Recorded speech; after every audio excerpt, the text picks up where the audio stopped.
y se da a conocer un estudio muy interesante realizado por el Observatorio Nacional Ciudadano. El estudio se titula, atención, reclutamiento y utilización de niñas, niños y adolescentes por grupos delictivos. Y la verdad es que vale la pena leerlo, estudiarlo, digerirlo y ver de qué manera uno puede hacer algo al respecto. Por la vía del Zoom me acompaña esta tarde el director general del Observatorio Nacional Ciudadano, Francisco Rivas. ¿Qué ole, Francisco? Eduardo, un gusto estar contigo y con tu auditorio. Muy buenas tardes. Platícanos sobre este estudio, por qué se hace, cómo se hace y qué señalan los resultados. Pues mira, Eduardo, nosotros, como sabes, somos una organización que hemos venido estudiando desde hace ya ya más de una década, el fenómeno delictivo. Y en todas las propuestas que hemos hecho, los grupos de atención prioritarios para cualquier programa de prevención que señalamos, pues incluyen a los jóvenes de nuestro país. Jóvenes que son víctimas del delito, que son maltratados por coetáneos, por familias, por comunidades y a veces por las mismas instituciones de gobierno, jóvenes que están siendo dejados a un lado en nuestro panorama nacional y por ello, dado que tenemos un interés y una intención de trabajar con los jóvenes, necesitamos diagnósticos puntuales. Lamentablemente, en México no tenemos una numeralia oficial que permita conocer cuántos jóvenes en los hechos están participando en el delito, cuántos niños y adolescentes migrantes participan en los fenómenos, el alcance del daño que reciben los jóvenes a lo largo del país. Y en ese sentido, pues sí tenemos algunas estimaciones. Nosotros en el Observatorio Nacional Ciudadano desarrollamos un modelo que nos permite entender que entre 145 y 250,000 niños, niñas y adolescentes se encuentran en una condición de riesgo de ser cooptados, de ser reclutados por la delincuencia.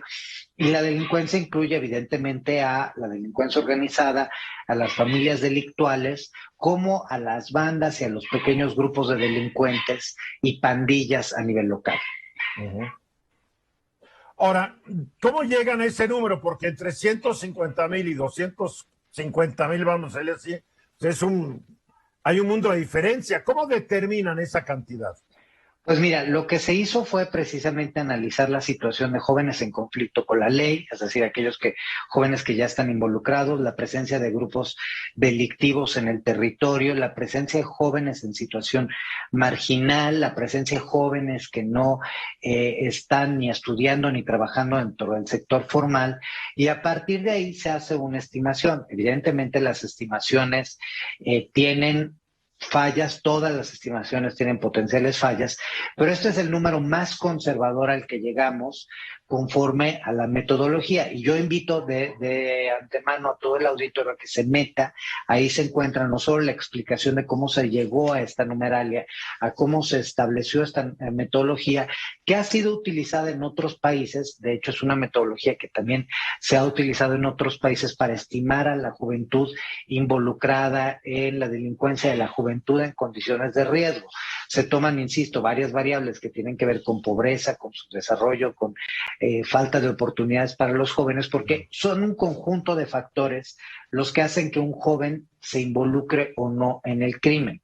A veces el crimen en nuestro país es la única salida que tienen los jóvenes para salir de la marginación, para evitar la pobreza, para evitar el abandono de las instituciones. Tú mencionaste que para llegar a este número también analizan o tratan de calcular cuántos jóvenes o niños están dentro ya de la delincuencia. ¿Cuál es ese número? Pues mira, de nuevo son estimaciones, no tenemos los datos concretos, porque evidentemente, por ejemplo, cuando hablas de jóvenes en conflicto con la ley, estás hablando de aquellos que están dentro de alguna parte del sistema de reinserción social, que lo que busca es precisamente identificar a los jóvenes que han cometido, o más bien captar a los jóvenes que han cometido un delito y que purguen una sentencia conforme a su condición de menores de edad. O sea, obviamente el primer cálculo es niños que están en la cárcel de menores. Exactamente, en penales de menores, y ahí pues tenemos números que lamentablemente también no son tan claros. Las fuentes estadísticas oficiales no te dan un número exacto y de fuente a fuente varían mucho, porque tenemos pues precisamente aquellas que están dentro de lo local, aquellos jóvenes que ya están involucrados en lo federal y que han cometido delitos graves como es precisamente el homicidio, el sicariato o algún tipo de delito grave.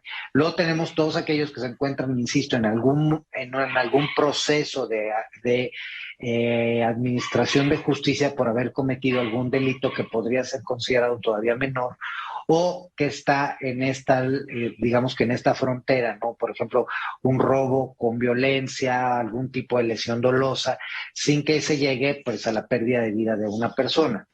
Y aquí tenemos números, insisto, también muy diferentes que nos hablan de centenares de miles y hay una diferencia aproximada entre 200,000 según la fuente que estemos leyendo, que nos dice pues más o menos cómo está en este tema de los jóvenes en conflicto con la ley.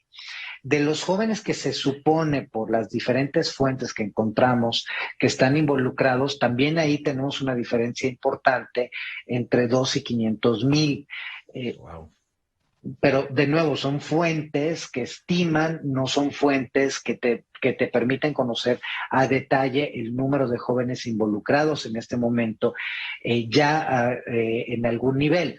Porque, ¿qué pasa con los jóvenes? Tú tienes jóvenes que están siendo cooptados por el grupo de delincuencia organizada para ser halcones. Tú Ahí tienes empiezan de aquellos... halcones, ¿sí? Sí, no siempre empiezan igual, ¿eh? Fíjate que ahí también hay como una detección, sobre todo en temas de delincuencia organizada, en temas de bandas o de familias delictuales Sí, es un poco diferente, sí, pero en claro. el caso de la delincuencia organizada, sí hay un ejercicio por identificar las características del joven. Por ejemplo, muchos están involucrados en la distribución local de drogas, otros están incluso en el empaquetado de drogas. Otros están en la vigilancia de personas que han sido secuestradas, privadas de la libertad. Otros se dedican precisamente por ejemplo, a la piratería, que es otro delito en donde la delincuencia organizada está involucrada. Entonces Otros estamos son hablando aquellos, de cientos de miles, la verdad. la verdad que sí, porque tienes a los que van a cobrar el derecho de piso y tienes todo un tema de sicarios jóvenes. ¿Por qué? Porque para la delincuencia organizada los jóvenes son una verdadera oportunidad. En muchos casos porque las penas que recibe un menor de edad son menores a las que recibe un adulto y por lo tanto los pueden ir formando y es una carne de cañón de fácil utilizo y de fácil desperdicio. Entonces, los jóvenes sí son un recurso para la delincuencia organizada y son un recurso que está siendo olvidado por la autoridad. Ahora, supuestamente, el gobierno, para pelear este fenómeno, dice que está reconstituyendo las redes sociales. Pero reconstituir el tejido social, perdón, el tejido social, no las redes sociales, el tejido social no es cosa de un sexenio, es cosa de mucho tiempo y de mucho dinero para ir generando oportunidades de empleo, mejorando niveles educativos, etcétera, etcétera. O sea, estamos hablando que la solución de este asunto va a tomar muchas décadas. Efectivamente, lo señalas con toda claridad. Todos los gobiernos nos han dejado deudas en temas de reconstrucción del tejido social, porque para que tú puedas reconstruir el tejido social y incluso analizamos modelos en el documento que de nuevo los invito a que puedan leer, tú necesitas sí prevenir puntualmente el delito y prevenir el delito implica un ejercicio policial de conocer qué está ocurriendo en el territorio, cómo está ocurriendo, en qué horarios está ocurriendo y quién participa. O sea, se necesita una caracterización del delito.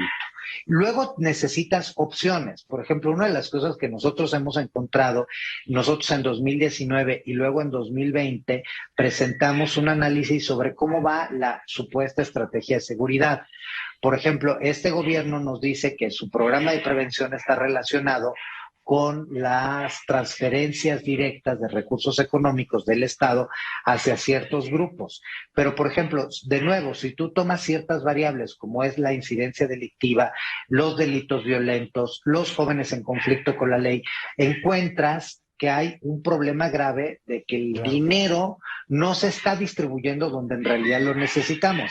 De hecho, uno de los elementos clave que encontramos en nuestros estudios es que los recursos económicos van hacia las zonas que son políticamente más relevantes, es decir, aquellos distritos electorales con mayor participación y no donde realmente lo necesitamos. Y por último, necesitas una colaboración entre los gobiernos locales y el federal para poder recuperar los espacios, para generar espacios de oportunidad. En muchas de las zonas más marginadas no hay escuelas, no hay transporte público. Esta fue una producción de Grupo Fórmula. Encuentra más contenido como este en radioformula.mx.